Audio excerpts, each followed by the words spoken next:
100%야 똑같겠어? 변화가 생겨있죠. 그런 분들은 이제 실제 보형물을 빼보면, 보형물만 빼면 코끝이 살짝. 안녕하세요, 위드 성형TV 성형외과 전문의 이성주입니다. 김재혁입니다.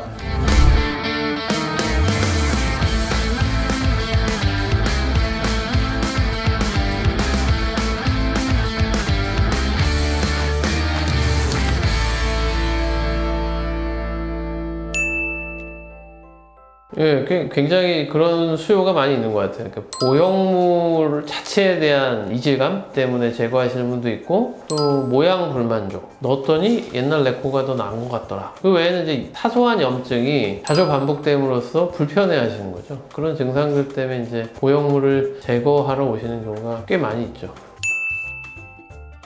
100%야 똑같겠어? 변화가 생겨있죠. 얼마나 오랫동안 보형물을 갖고 있었느냐에 좀 영향을 받는 것 같아요. 보형물을 오래 갖고 계신 분들은 20년도 갖고 계신 분도 있고, 그런 분들은 이제 실제 보형물을 빼보면 보형물 주변에 원래 내 조직이 약간 모양이 변해 있는 경우가 있어요. 보형물을 빼므로써 생기는 첫 번째 변화는 콧대가 좀 낮아지겠죠? 보형물의 부피만큼이 빠질 테니까. 그리고 보형물을 넣으면서 코끝 성형을 같이 해놓는 경우가 많기 때문에 콧대와 코끝이 이어지는 선이 조금 부자연스러워질 수 있죠. 그래서 우리가 이제 단순 보형물 제거를 하는 경우는 옛날에 L자형 실리콘 넣었을 때, 대부분의 경우는 이제 일자형 보형물이 있거든요. 그런 걸 뺄 때는 코끝도 조절을 같이 해주게 되죠. 단순히 보형물만 빼가지고는 코 모양을 완벽하게 만들기는 어려워요. 요즘 하는 코술의 대부분이 콧대, 코끝을 다 같이 만드는 방법이기 때문에 보형물만 빼면 코끝이 살짝 들려요. 그리고 또 콧대가 낮아졌으니까 코끝도 좀 낮아져야지 자연스럽잖아요.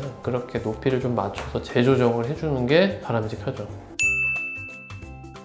그게 이제 보형물을 빼보면 보형물 주변에 꽤 두꺼운 막이 형성돼 있어요. 되게 이제 흔하게 실리콘 보형물 코 수술의 경우 이제 피막이 생겨 있으니까, 보형물을 빼도 그 피막 두께가 어느 정도 존재하니까 아주 낮아진다 이렇게 생각할 필요는 없죠.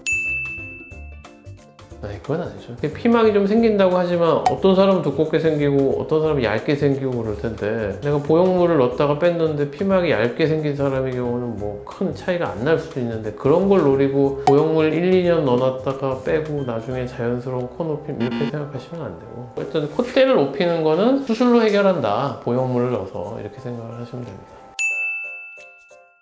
그렇죠. 그러니까 조직이 안정화되는 시간만 주면 돼요. 구축이 왔거나 염증이 있다고 그러면 나는 이제 평생 코수술 못하는 게 아니고 한 6개월 정도 보형물 제거에 시간이 경과하면 조직이 이제 다시 또 정상화가 됐으니까 다시 수술 받으면 또 구축이 오진 않아요. 사실 구축도 처음부터 오는 게 아니고 염증이 계속 반복되다 오는 거거든요. 콧등도 좀 빨갛고 아프고 부었다가 가라앉아. 그럼 6개월 뒤에 또 그런 일이 또 생겨. 괜찮구나. 이렇게 자꾸 방치하다 보면 한 1, 2년이 지나가서 결국은 구축이 오는 거거든요.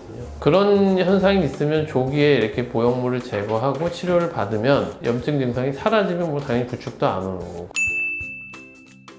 그렇지는 않은데 환자분들이 싫어해요. 체질적으로 나는 실리콘이라는 물질이 들어왔을 때 피막이 좀 두껍게 형성되는 체질이라고 생각을 하시기도 하고, 실제 좀 그런 경향도 있고, 그래서 다음번에 재수술 하실 때는 저는 좀 피부 형태 보형물이 있거든요. 그러니까 다른 사람 기증 피부로 만든 보형물, 그런 걸 써서 하시는 걸 좀 추천을 드리고, 그렇게 하면 더 안정적이고. 근데 이제 모든 환자들이 피막 다 제거해야 되고 그렇지는 않다. 오히려 그 코 피부가 얇은 사람이 있어요. 비쳐 보일 수 있는 그런 형태를 가진 코는 피막이 위아래로 생길 거 아니에요. 오히려 위쪽 피막은 놔두는 게 더 좋죠. 왜냐면 이 위에 피막을 걷어내면 피부가 더 얇아져지는 효과 때문에 향후에 보형물을 넣거나 또는 보형물을 안 넣더라도 콧등의 울퉁불퉁함이 너무 드러나 버릴 수 있으니까. 근데 이제 아래쪽, 보형물의 아래쪽에 있는 피막은 좀 깨끗하지 않거나 필요 이상의 두께가 형성되어 있는 경우는 제거를 한다. 피막은 가슴하고 코하고 조금 차이가 있는 것 같아요. 가슴의 피막이 두꺼워지고 이런 경우는 만졌을 때 촉감에 영향을 미치기 때문에 저는 가슴 재수술할 때 피막을 다 제거하는 것을 원칙으로 적용을 하고 있는데, 코는 촉감보다는 모양이 중요한 거죠. 그러니까 위쪽의 피막이 염증이나 잦은 반복에 의해서 구축이 오고 모양에 영향을 미친다면 새로운 피막이 필요한 거고, 클린하게 깨끗하다 그런 경우는 오히려 지금 있는 게 낫겠다라고 하면 또 유지를 시키는 거니까, 반드시 어떻게 해야 된다기보다도